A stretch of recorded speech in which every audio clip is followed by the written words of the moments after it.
just do politics for the sake of doing politics. Some of us don't really do politics just for the sake of doing politics.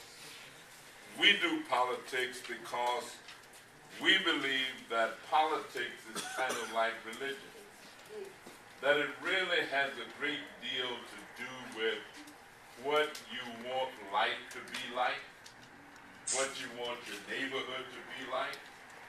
It has to do with people being respected. It has to do with people being self-determined. And it has to do with people functioning in their own best self-interest. And that's really what independent politics has always been and what independent politics is about. When I first got involved, people used to laugh about the black community and its politics because there were overlords, there were ward bosses, there were precinct captains who kind of swayed people to do things that were not good for them, and they had people doing it anyway just to get their garbage picked up, or just to get a tree trimmed, or just to get a little favor from somebody, or to get a garbage can. So we transformed the politics of garbage. Unfortunately, in our community, we also kind of fell back. And we went back into an era where we didn't really want to go. And I don't talk about people that much, but for a brief period of time, we really haven't had good aldermen lately. No. I mean, I live in the 5900 block on Race, and before I moved there, I lived at 5252 West Polk Street for 20 years. In the same house, I travel these streets each and every day of my life. A lot of folks think I live somewhere else. I don't know why they will, all that kind of stuff. But every day, I come right by here. Every day that I'm in Chicago, I come right by here. I get my shoes shined at Shine King. If I got enough money for Cole to do it, you know. I get my hair cut at the same barber shop that I've been getting it cut at for more than 30 years.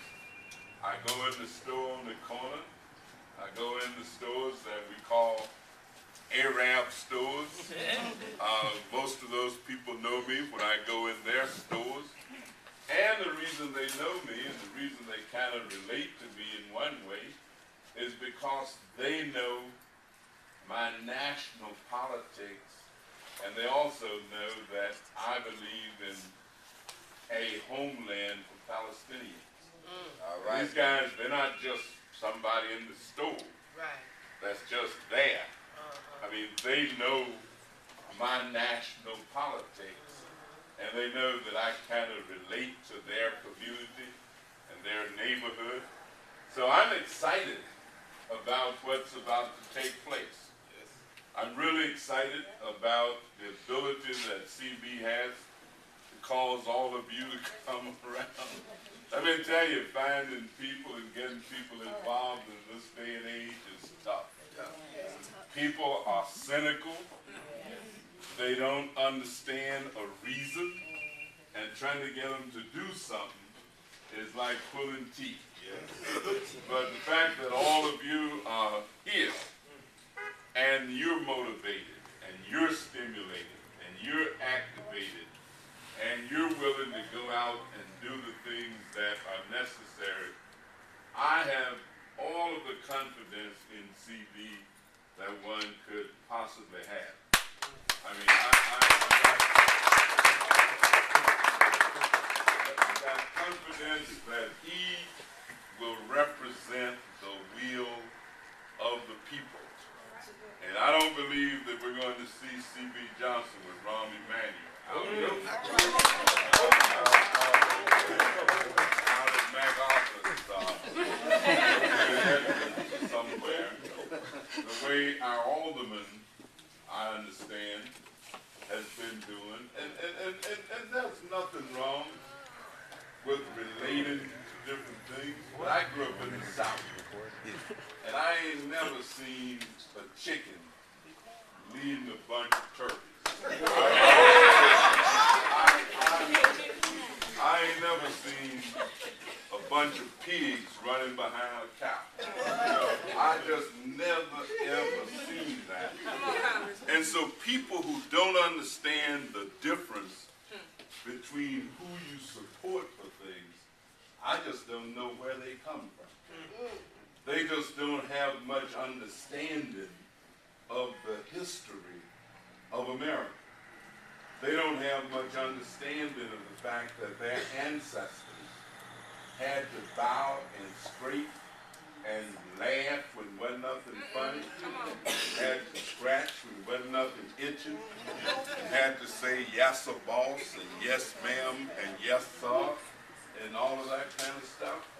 Well, let me tell you, I will never, ever in my lifetime do that. Even when I first got elected, people say, Danny Davis ain't going to be able to get nothing done because he's an independent. And he ain't going to be able to do this. He ain't going to be able to do that.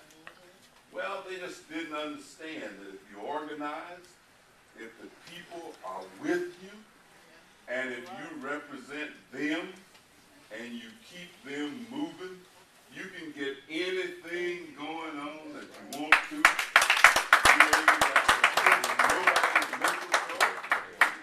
You ain't got to beg nobody to do nothing. Matter of fact, I'm going to the governor's inauguration tomorrow. I didn't even ask him. And so he said, now, will you and your wife sit on the stage with us at the thing? Well, I'm going because I helped him get elected. Because I wanted him to get elected.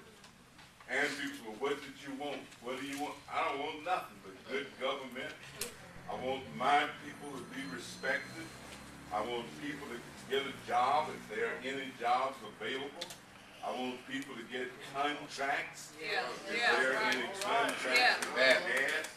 I want the kids to have good schools to go to. And I know that C.B. Johnson wants all of those.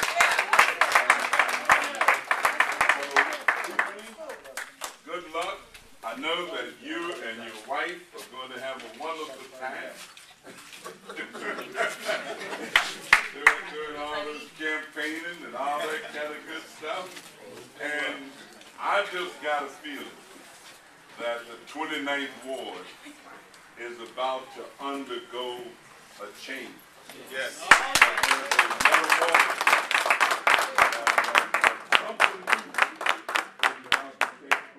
Good to be here with all of you. The food was just fantastic.